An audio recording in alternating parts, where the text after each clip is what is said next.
আপনার কাছে আমি দয়া তুলে দোয়া করে আল্লাহ আমার আম্মার আপনার একটা সাহায্য করার লাগে আল্লাহ তুমি আমার আব্বা ছাড়া একজন কেউ নাই আপনারা দয়া করি আমার আম্মার একটা হেল্প করিয়া আমার আম্মার অপারেশন করার এখানে সুযোগ করিয়া দিয়েছেন। আপনার ছোট্ট সাহায্য ফিরিয়ে দিতে পারে একজন মাকে তার 6 সন্তানের কাছে। জরুরি চিকিৎসার জন্য প্রয়োজন মাত্র 1 লাখ টাকা। আর এই 1 লাখ টাকার জন্য গোলাপগঞ্জ উপজেলার উত্তর বাদেশ্বরের করগ্রামের দিনমজুর আজিমুদ্দিনের স্ত্রী মিলন বেগম মৃত্যুশয্যায়।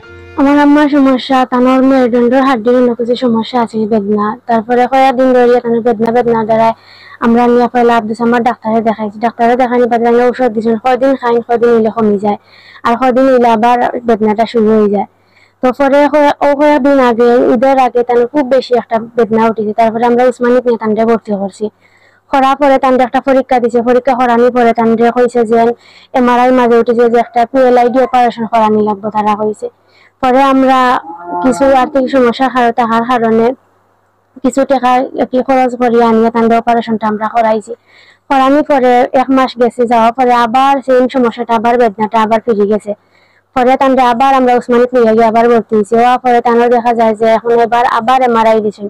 এমআরআই করানি পরে দেখা যায় যে তাদের বেদনাটা কি প্রচুর বেদনা, আর এই জায়গার মাঝে মেরুদণ্ডের হাড্ডি জুড়িয়ে পরে একটা খালি জায়গাতে একটা তল বান্ধি দিছে।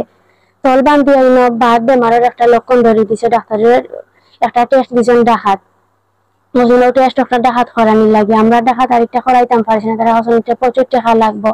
আর তারা কইছেন যে ঈদের 15 দিন বাদে গিয়া টাকা 1 লাখ টাকা লইয়া গিয়ে আমরা ভর্তি হইতাম, তার অপারেশন না হয়ে তার টিকা নিয়ে আমরা সম্ভব না, তারা একবারে হইয়া দিয়েছেন আমরা। আর এখন পর্যন্ত লইয়া যাইতাম পারছি না, এখনো আমি বিছনার মাঝে আসুন সবসময় তানোর পেশাব পায়খানা খানি বনি সবকিছু তানোর বন্ধ।